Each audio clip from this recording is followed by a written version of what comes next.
Hi everyone, I am Dr. M. Bhuvaneshwari, Assistant Professor, Department of Civil Engineering, SRM Institute of Science and Technology. So now we are going to talk a little bit about optimism. Well, what is optimism? Before we begin, I want you to try something with me. Close your eyes for just 10 seconds and think about the biggest challenge you are facing right now. Personal, academic, professional, anything. Got it? Now, keeping that challenge in mind, what's the first thought that comes after it? Is it, this is going to be difficult, probably won't work out? Or is it, this is tough, but there's a way throughout it? That split second reaction, that's what we are exploring today. Not just as a good feel concept, but as a real psychological force that shapes your health, your decisions, your relationships, and quite literally your future. Today we are talking about optimism. What is what is actually optimism? What it isn't, how it works in your brain, and why it matters for more than you might think. Fine, let's begin. So, what is optimism? The word optimism comes from the Latin word optimus, meaning best. So, at its root, optimism is about expecting the best. But let's go beyond the dictionary. Winston Churchill once said, and I love this quote, a pessimist sees the difficulty in every opportunity, an optimist sees the opportunity in every difficulty. Think about that framing for a moment. Same situation, two entirely different mental maps. In behavioral psychology, optimism isn't just being happy or thinking positive. It's a mental attitude characterized by hope and confidence in positive outcomes. And crucially, it's about how you interpret life events. An optimistic person isn't someone who ignores reality. They are someone who, when reality hits, looks for what can be done rather than what went wrong. Let me give you an example. Two students take the same exam. Both fail. The pessimist thinks, I'm bad at this subject. I'll always fail. The exam was unfair anyway. But the optimist thinks, I did not prepare well enough this time. Next time I'll start earlier. The exam was tough, but I can improve. Notice something important here. The optimist doesn't deny the failure.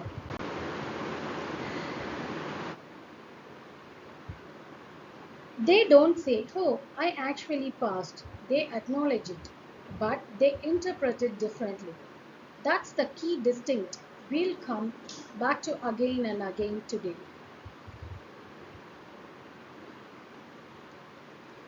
Not all optimists is created equal.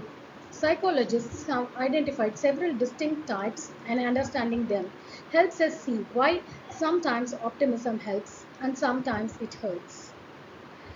Dispositional optimism is the first type, and in total we have six types. So this positional optimism is otherwise known as big optimism. This is your baseline. It's the general worldwide expectation that more good than bad will happen in the future. Think of that friend who just believes things will work out, not because they have evidence, it's just their default setting. This is largely what we measure when we study optimism and health outcomes. Type 2, unrealistic optimism. This is when your positive expectations don't match the actual evidence. The chain smoker who says, cancer won't happen to me. The driver who texts behind the wheel thinking, I am careful, I won't crash. We'll come back to this because it has the name optimism bias and it can be genuinely dangerous. Type 3, comparative optimism. Good things will happen to me compared to others. You know the statistics. Most people rate themselves as above average drivers. Mathematically impossible, right? But we all do it. We think we are less likely to get divorced, lose our job, or get sick than the average person. It's optimism, but it's comparative and is often a defensive mechanism. The next type is situational optimism. This is expectation of good outcome in a specific situation. You are about to give a presentation and you think this is going to go well. It's not your general world view, it's targeted. And here's the interesting part, situational optimism can be learned.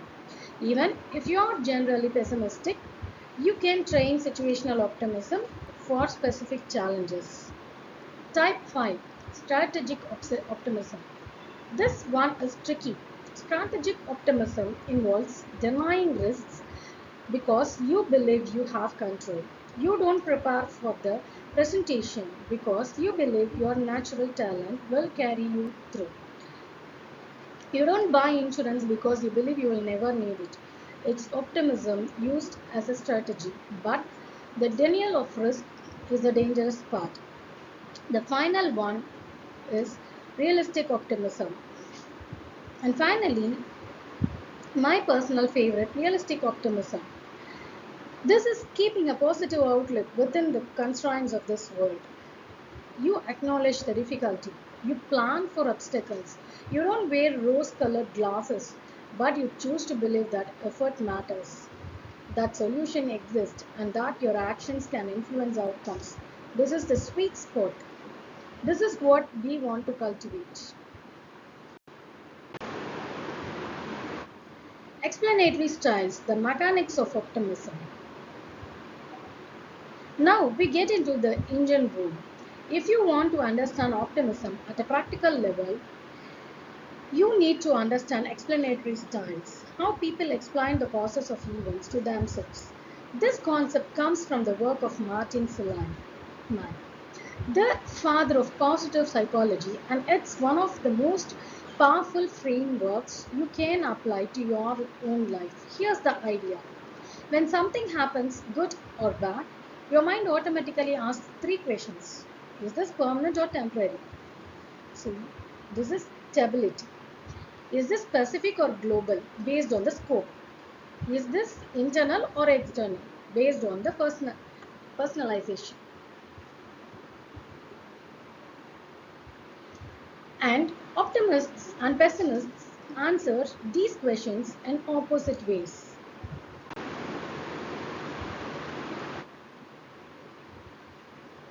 Optimistic explanatory style. Let's start the positive events. When something good happens, the optimist sees it as the internal. I earned this. My effort caused this. They see it as stable. This means more good things will happen in the future. They see it as global. This success reflects on other areas of my life too. Example, you get a promotion. Optimist thinks, I worked hard for this. I am capable. This means I can succeed in other areas too. Now flip it. When something negative happens, the optimist sees it as external. This wasn't entirely my fault. They see it as unstable, temporary. This is a fluke. It won't happen again. They see it as local or specific. This is just this one situation.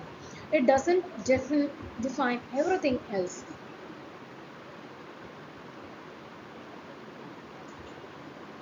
Now, the pessimist, when something bad happens, they do not do the exact opposite way. Internal, it's my fault. I am the problem. This will keep happening. This means everything else will fail too. And when something good happens, I just got lucky. This won't happen again. This is fluke. It doesn't mean anything. Think about how brutal that is. The pessimists take credit for nothing good and blame for everything bad. It's a rigid game inside their own head. Optimist versus pessimist. Let us summarize this with the comparison on your screen. Internal and external causes.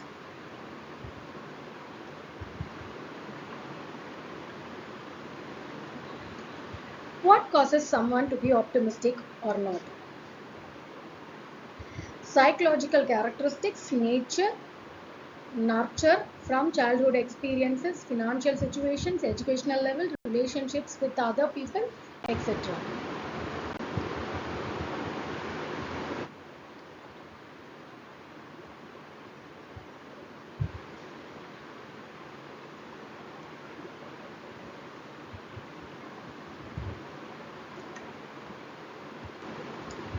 Well, now let's discuss about the optimism and health outcomes.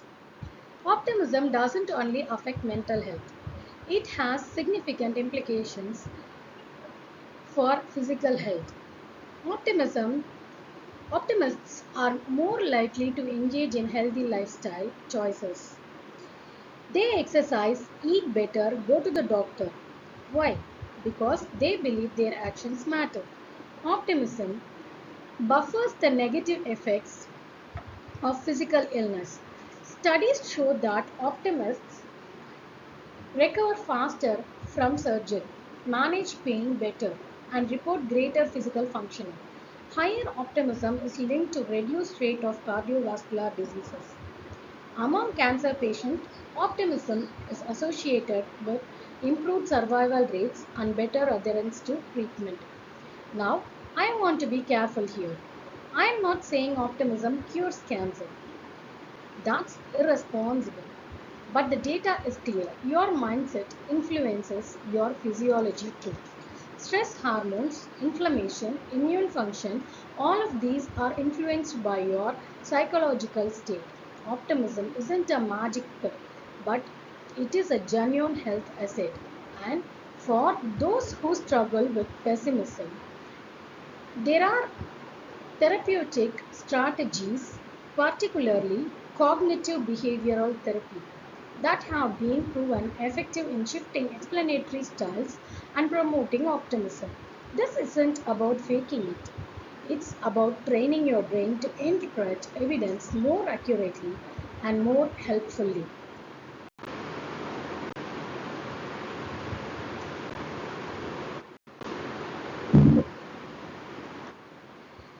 Well, now the dark side is, when does optimism hurt?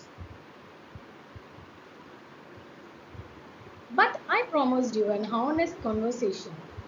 So, we need to talk about the dark side. Can optimism be harmful? Absolutely. Enter optimism bias, first demonstrated by psychologist Neil Weinstein in 1980. Optimism bias is the tendency to overestimate the likelihood of positive outcomes and downplay the possibility of negative ones. In other words, a mistaken belief that your chances of experiencing something bad are lower than they actually are, or that your chances of something good are higher. The chain smoker who believes he won't get cancer. The young driver who believes accidents only happen to other people. The entrepreneur who ignores market warnings because they believe they'll be the exception. This isn't realistic optimism. This is delusion dressed up as positivity. And it's dangerous because it leads to poor decision making, risk taking, and failure to prepare. Strategic optimism, denying risks, because you believe you have control, overlaps with this. The student who doesn't study because they believe they'll figure it out on the day.